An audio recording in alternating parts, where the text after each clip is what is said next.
좋은 것도 절제해야 되기 때문에 말씀을 보도록 하겠습니다.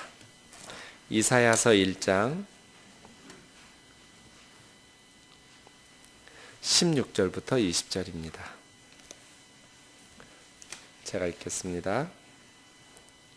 너희는 스스로 씻으며 스스로 깨끗하게 하여 내 목전에서 너희 악한 행실을 버리며 행악을 그치고 선행을 배우며 정의를 구하며 학대받는 자를 도와주며 고아를 위하여 신원하며 과부를 위하여 변호하라 하셨느니라. 여호와께서 말씀하시되 오라 우리가 서로 변론하자. 너희 죄가 주홍 같을지라도 눈과 같이 희어질 것이요 진홍같이 붉을지라도 양털같이 희게 되리라. 너희가 즐겨 순종하면 땅의 아름다운 소산을 먹을 것이요 너희가 거절하여 배반하면 칼에 삼켜지리라.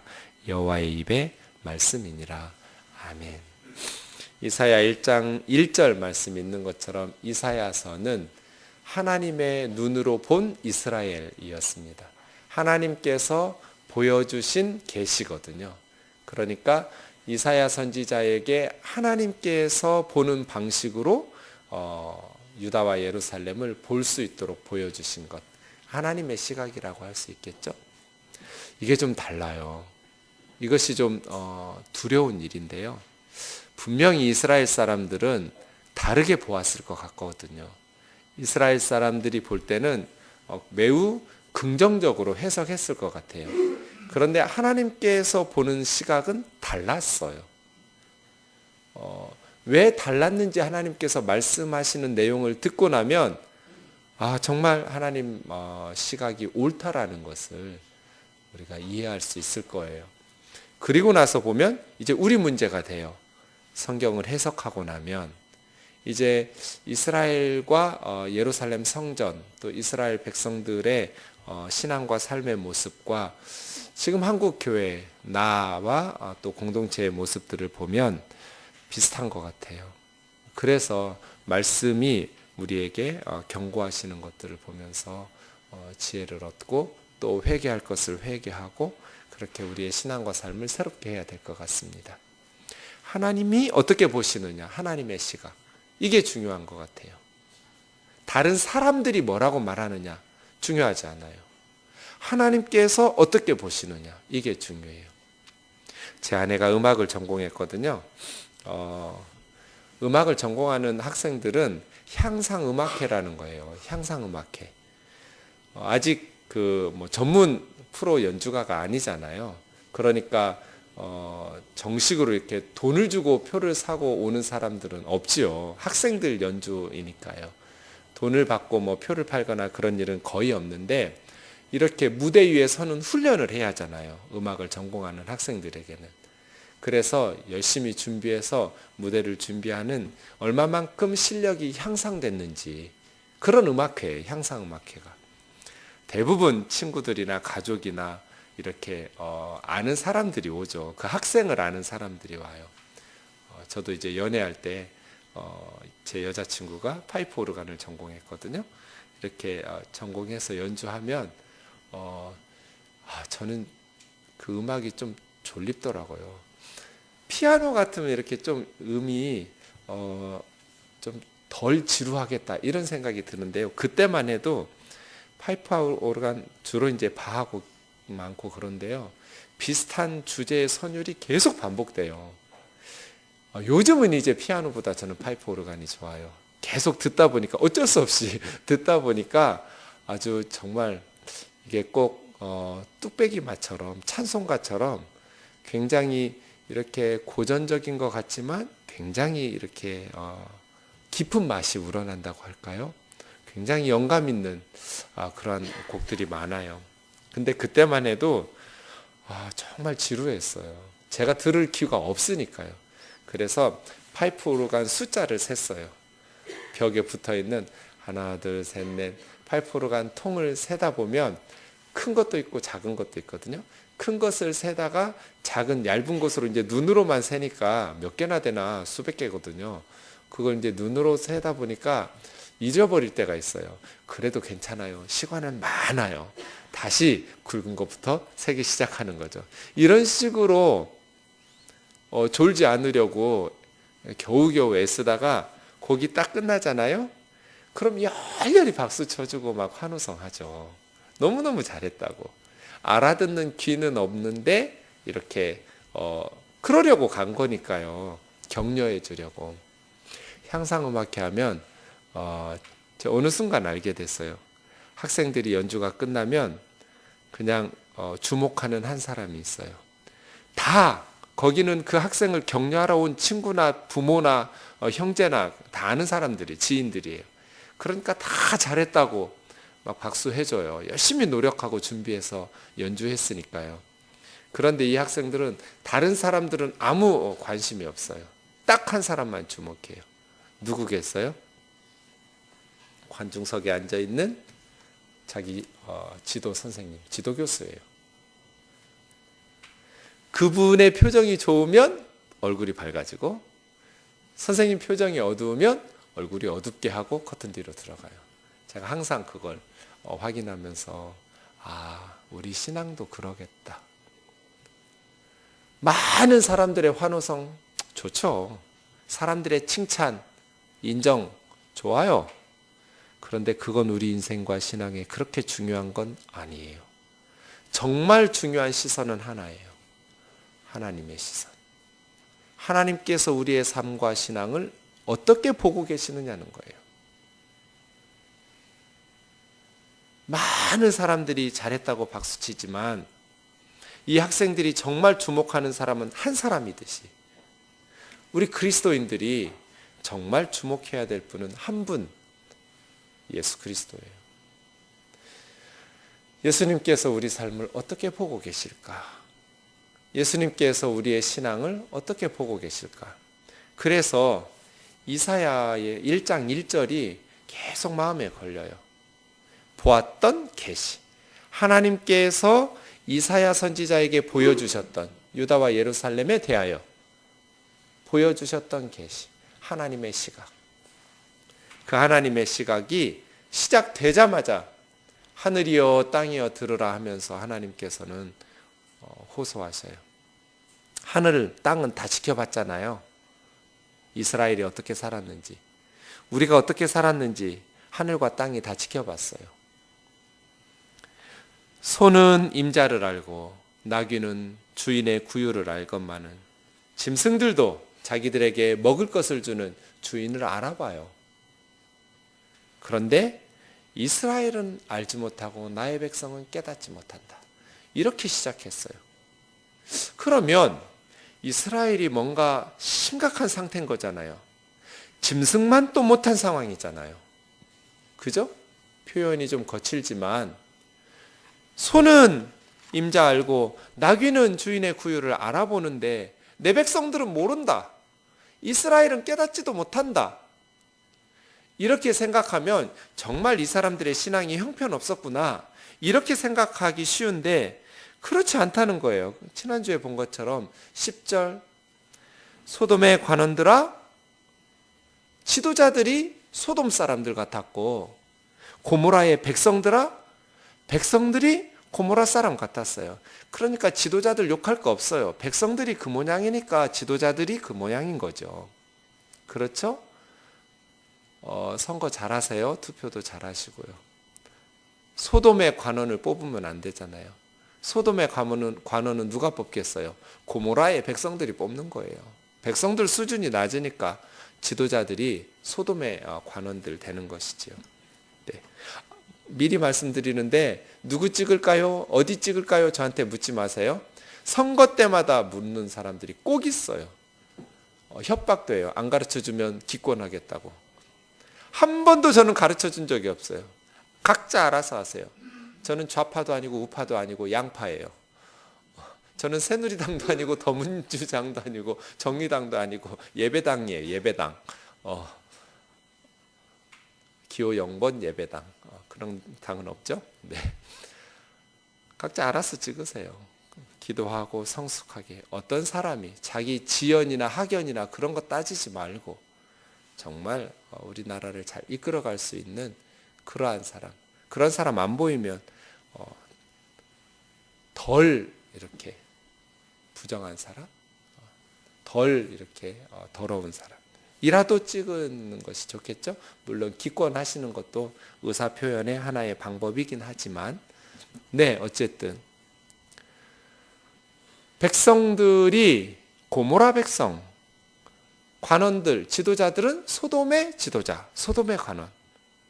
그럼 이 사람들이 정말 형편없는 것 같아요. 짐승만도 못하고 소돔과 고모라 같다니까. 그런데 문제는 11절부터예요. 너희의 무수한 재물이 나에게 무엇이 유익하뇨? 순양의 번제와 살찐 짐승의 기름에 배불렀고 수송아지 어린 양 순염소 피를. 하나님께서는 기뻐하지 않으신다고 말씀하시는데 왜 착각이 일어날 것 같냐면 무수히 많은 재물을 바쳤기 때문이에요. 하나님께 무수히 많은 헌금을 바쳤단 말이에요. 그것도 살찐 짐승의 기름이에요. 질도 떨어지지 않아. 양만 많은 게 아니에요. 양만 많은 것이 아니라 질도 탁월했어요. 엄청나게 무수히 많은 예물들을 하나님 앞에 드렸어요. 헌금만 한 게 아니에요. 12절 보세요. 너희가 내 앞으로 나오니 누가 이것을 너희에게 요구하였느냐? 내 마당만 밟을 뿐이라고 말씀하시면서 헛된 재물 다시 가져오자 마라. 분향도 가증히 여긴다 하는데 월삭, 안식일, 대회, 성회, 월삭, 정한절기 계속 모여요. 그러니까 각종 예배에 열심히 참여한 거예요. 이게 뭐예요 도대체? 점점 고개가 갸우뚱해져요. 세 번째, 15절. 너희가 손을 펼 때 내가 너희에게서 눈을 가리겠다. 손을 편다라는 것은 기도하거든요. 그런데 너희가 많이 기도할지라도, 기도도 많이 해요. 무수히 많은 살찐 짐승의 예물을 드리고 무수히 많은 예배와 성회, 거룩한 모임에 참여하고 많이 기도하고 더할 게 뭐가 있어요? 이 사람들 뭐가 모자라요? 영적으로? 헌금 잘 드리지, 예배 잘 드리지, 기도 많이 하지. 퍼펙트한 거 아니에요? 그래서 분명히 당시 이스라엘 사람들은 이사야처럼 보지 않았을 거라는 거예요. 시각이 좀 달랐을 거라는 거예요. 어떤 교우가, 뜨인돌 성도가 헌금 열심히 하고 모든 모임에 열심히 참여하시고 기도 많이 하시면 우리 성도들은 그 교우를 뭐라고 할까요? 참 거룩한 사람, 참 경건한 사람, 참 하나님 사랑하는 사람, 하나님께서 기뻐하실 사람, 믿음 좋은 사람, 그러지 않겠어요? 그런데 하나님이 보시는 건 달랐다는 거죠. 하나님께서는 시각이 평가가 다르셨어요. 왜요? 무수한 재물이 잘못된 게 아니에요. 기도 많이 하는 게 잘못된 게 아니에요. 예배 열심히, 성회 열심히 참여한 것이 잘못된 게 아니에요. 문제 없어요. 그건 정말 칭찬받아 마땅한 거예요. 문제는 13절이에요. 성회와 아울러 악을 행하는 것을 내가 견디지 못하겠노라. 예배는 열심히 참여하는데 악을 행한다는 거예요. 성회와 더불어 악을 행한다. 그러니 그들의 예배가 하나님에게 매우 부담스러운 것이 됐어요. 하나님께서도 우리가 예배 드릴 때 막 기뻐하면서 덩실덩실 춤을 추시면서 우리 예배와 호흡하면서 받으시기를 원하는데 너무 부담스러운 거예요. 너무너무 부담스러운 거예요. 생각해 보세요. 14절. 많이 기도하는데 손을 펴서 손을 들어서 하늘을 우러러 하나님 앞에 기도하는데 그 손에서 피가 뚝뚝 떨어져요. 억울한 사람들의 피가, 너희 손에 피가 가득함이라. 생각해 보세요. 어떤 성도가 저한테 정말 막 평소에 먹어보지도 못하는 값진 음식과 막 값진 선물을 목사님 선물 가져왔습니다 하는데 그 손에서 억울한 사람들의 피가 뚝뚝 떨어지면 제가 얼마나 부담스럽겠어요. 그 성도가. 이런 상황이었다는 거예요. 그래서 제사가, 헌금과 예배와 기도가 악행을 덮어주고 정당화할 수 없다. 오히려 그 악행이 헌금과 예배와 기도를 더럽힌다. 이것을 우리가 기억해야 돼요. 이것이 지난 3주 동안 우리가 이사야서에서 보았던 것들이에요. 한국 교회만큼 열심히 많이 기도하는 나라 없어요. 찾기 힘들어요. 한국 교회처럼 모임이 많은 나라도 찾기 힘들어요. 한국 교회처럼 헌금 열심히 하는 성도들도 없어요. 그런데 한국 교회 그리스도인들처럼 세상 사람들에게 손가락질 받는 교회도 없어요. 손봉호 박사는 지금 현재 대한민국의 그리스도인들이 인류 역사상 2000년 기독교 역사상 가장 타락한 기독교다고. 오늘날 한국의 크리스찬들이 2000년 기독교 역사에 가장 부패하고 타락한 기독교라고.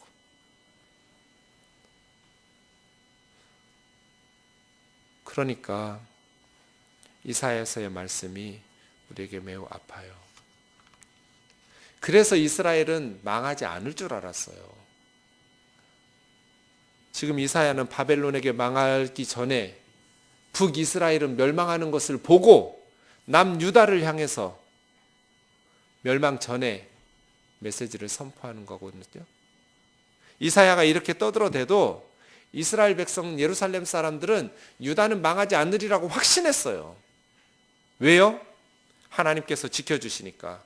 군사력으로는 열악하지만 하나님께서 우리를 지켜주실 테니까. 왜요? 이렇게 무수히 많은 헌금을 드리고 이렇게 무수히 많은 예배에 참여하고 이렇게 많이 기도하니까. 그런데 하나님께서는 그들을 심판하시겠다고 작정하셨어요.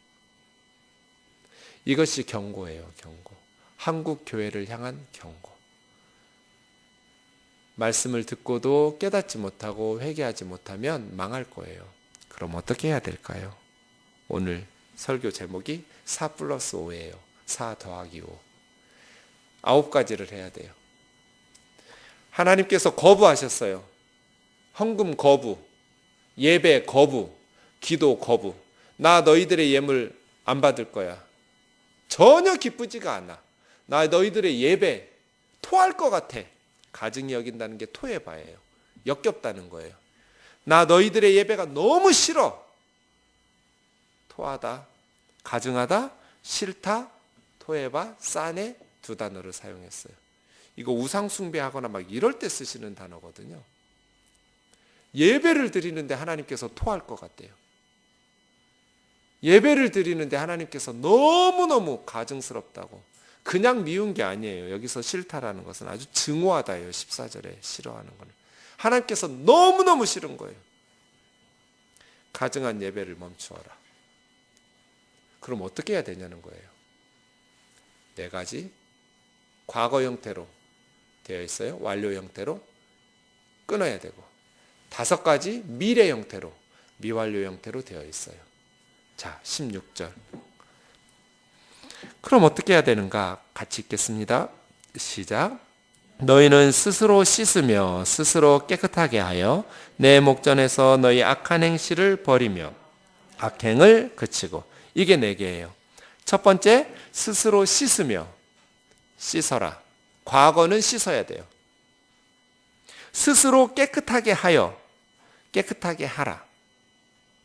근데 2가지는 같은 말이죠. 씻는다, 깨끗하게 한다. 같은 말이에요. 씻다, 목욕하다 그런 뜻이고요.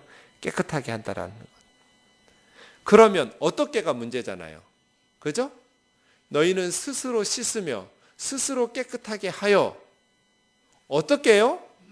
3번째, 너희의 악한 행실을 버리며 4번째, 악행을 그치고. 이게 씻는 거예요. 이거 놀랍죠? 나 너희 예물 받지 않을 거야. 너희 예배 역겨워. 너희 기도 듣지 않을 거야. 그러면 어떻게 씻을까요? 어떻게 깨끗하게 할까요? 하면 더 예배를 잘 드리고 더 기도를 정성껏 하고 더 헌금을 정성껏 하라고 할 것 같은데 아니었다는 거예요. 예배나 기도나 봉사 열심히 하라가 아니라 깨끗하게 하는 것, 악행을 버리고 악한 행실을 버리는 거예요. 악한 행실을 버려라. 그리고 악행을 그쳐라. 그치라는 건 스탑이에요. 스탑. 멈춰. 그만. 악행을 멈춰라. 스탑. 이게 씻는 거예요.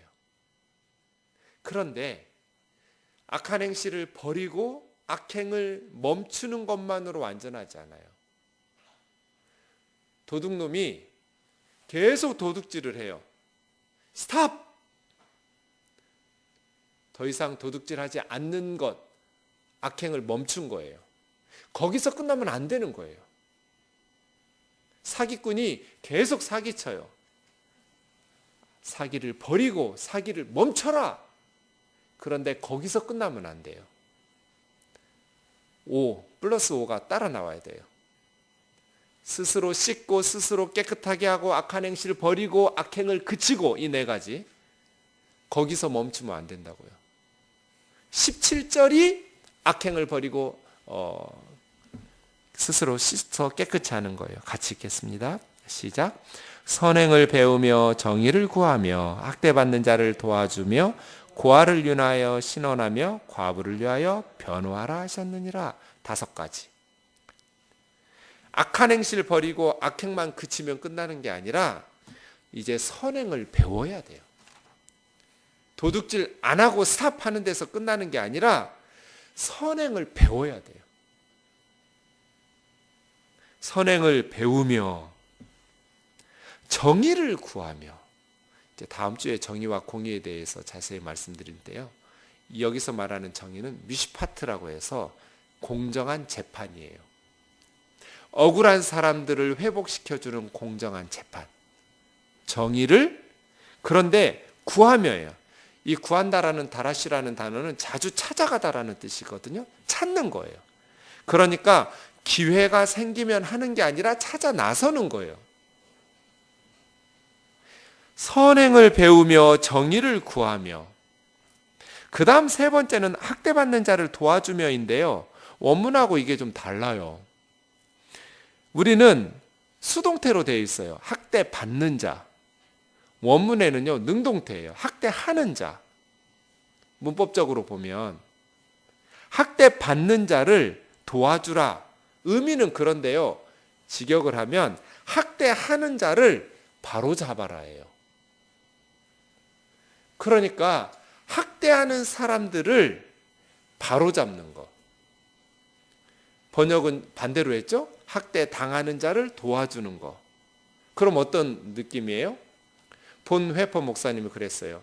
히틀러가 수많은 사람들을 전쟁으로 죽이고 있을 때 목사인데도 히틀러를 암살해서 히틀러를 죽여야 된다고 조직했는데 발견돼서 처형당했죠.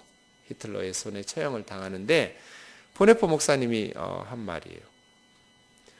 미친 사람이 차를 몰고 인도로 돌진해서 무고한 시민들을, 행인들을 죽이고 있어요. 그러면 목사는 어떻게 해야 돼요? 죽임 당한 그 사람의 장례식을 치러주고 그 유가족을 위해서 예배하면서 위로해 주는 게 목사인 나의 역할이냐? 아니면 차 위로 뛰어 올라가서 그 미치광이 운전자를 끌어내리는 게 목사의 역할이냐? 어떤 게 목사의 역할이에요? 어떤 게 그리스도인의 역할이에요? 미친 사람이 차를 몰고 인도로 달려들어서 죄 없는 사람들을 죽이고 있을 때 그리스도인들은 그 죽임 당한 사람들을 장례를 치러주고 유가족을 위로하는 그것이 선행이 아니라 운전대 위로 뛰어 올라가서 그 미치광이 운전자를 끌어내리는 것이 하나님의 뜻을 행하는 것이죠. 이런 식으로 번역하는 것이 저는 좀 문제가 있다고 봐요. 학대 받는 자를 도와주는 것도 귀하죠. 해야 돼요. 그런데 학대하는 자를 바로잡는 거, 목숨 걸고 세례 요한처럼 학대하는 자를 학대하지 못하도록 바로잡는 거, 이게 선한 거라는 거예요. 네 번째, 고아를 위하여 신원하며. 신원한다라는 단어가 아까 그 위에서 두 번째 정의를 구하며의 정의가 미슈파트라고 그랬잖아요. 미슈파트인데 신원하다는 샤파트예요. 똑같이 재판한다라는 의미인데요. 이렇게 번역하면 보통 이제 뭐 재판한다고 번역 많이 하는데요. 오해가 생겨요. 왜냐하면 우리가 재판할 때는 사법부의 역할로 한정돼 있어요. 판사나, 그죠? 그런데 고대에는 재판한다 하면 재판하는 사람이 사사시대의 사사들처럼 행정, 입법, 사법을 다 가지고 있는 거예요. 그러니까 샤파트, 신원한다, 재판한다라는 것은 통치하는, 통치 행위지 단지 법, 재판하는 것만을 의미하지는 않아요. 재판을 통해서 다스렸으니까요. 고아를 위해서 신원한다라는 것은 꼭 고아를 위해서 재판해 준다라는 뜻만 있는 것이 아니라 고아가 억울한 일을 당하지 않도록 통치하는 것. 부모 없는 아이들이 억울하게 자신들의 권리를 착취당하지 않도록 하는 것. 마지막 다섯 번째, 과부를 위하여 변호하는 것. 이 변호한다라는 것, 리브라는 말은요, 이것도 재판한다라는 의미도 있는데요. 기본적 의미는 싸우다예요. 과부가 억울한 일 당할 때 같이 싸워주는 것. 과부의 억울함을 풀어주는 것. 이렇게 다섯 가지예요. 내가 너희에게 원하는 것은 무수한 재물이 아니야. 많은 기도가 아니야. 열심히 예배 드리는 것도 아니야. 그 많은 예물과 그 열심 있는 예배와 그 많은 기도가 나의 기쁨이 되려면 스스로 씻으며 깨끗하게 하여 악한 행실을 그치고 버리고 악행을 그쳐라. 그리고 선행을 배워라. 정의를 찾아다녀라. 그래서 행하라. 그리고 악을 행하는 사람들, 학대하는 사람들을 바로잡아라. 못하게 해라. 고아를 억울한 일에서 건져주고 과부를 도와주는 것. 그러니까 깨끗하게 하는 16절은 더 예배 잘 드리고 교회 봉사 열심히 하는 것이 아니라 17절처럼 선행을 배우고 정의를 구하는 거예요. 그 사회에 학대하는 사람을 바로잡고 고아를 신원하며 과부를 위해서 변호하는 것.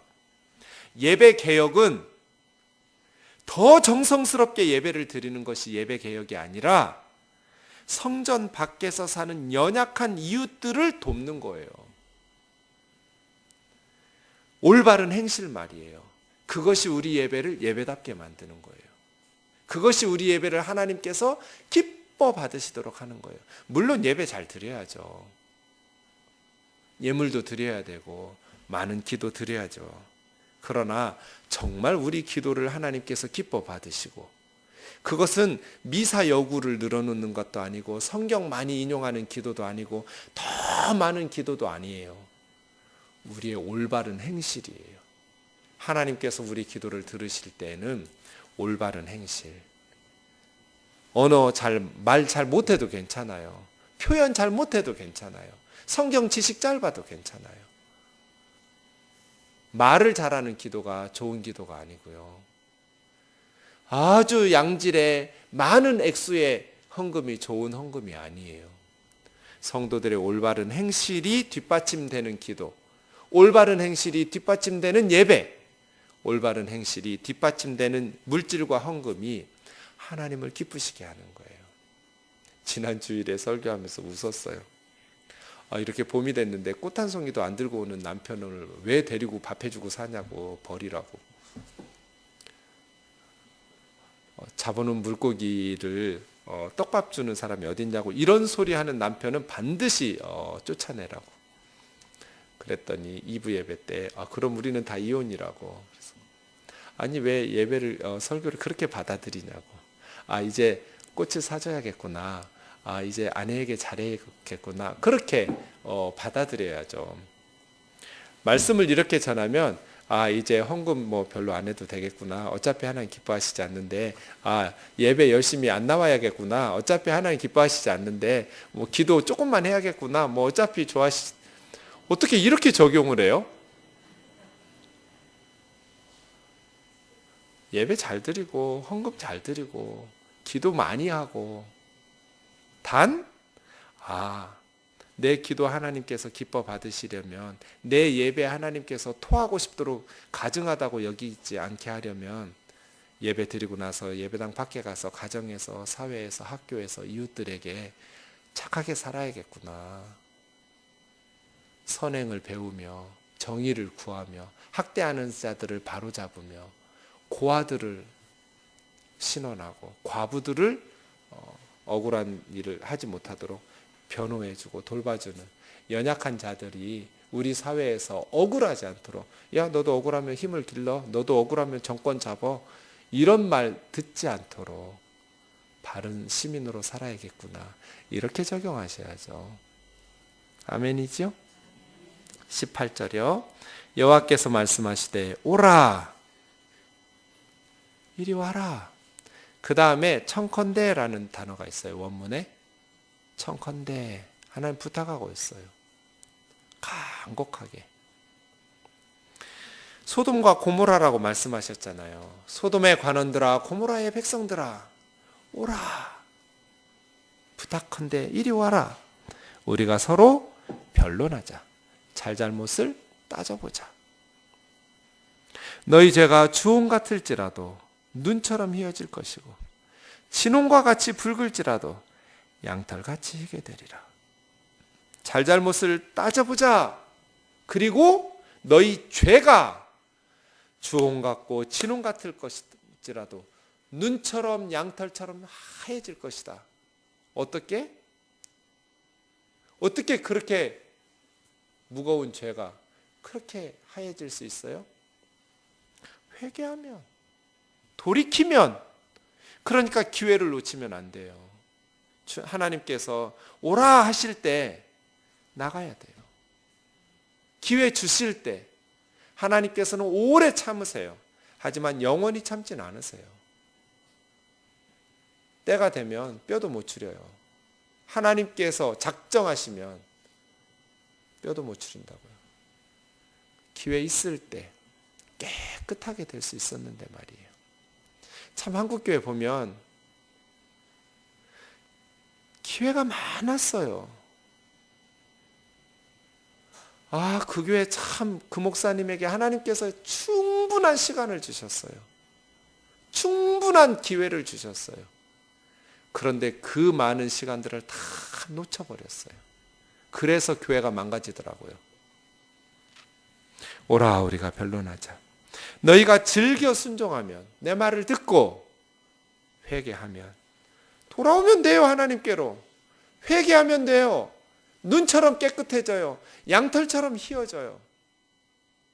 너희가 즐겁게 순종하면 땅의 아름다운 소산. 이 땅이 어떤 땅이에요? 젖과 꿀이 흐르는 땅이에요.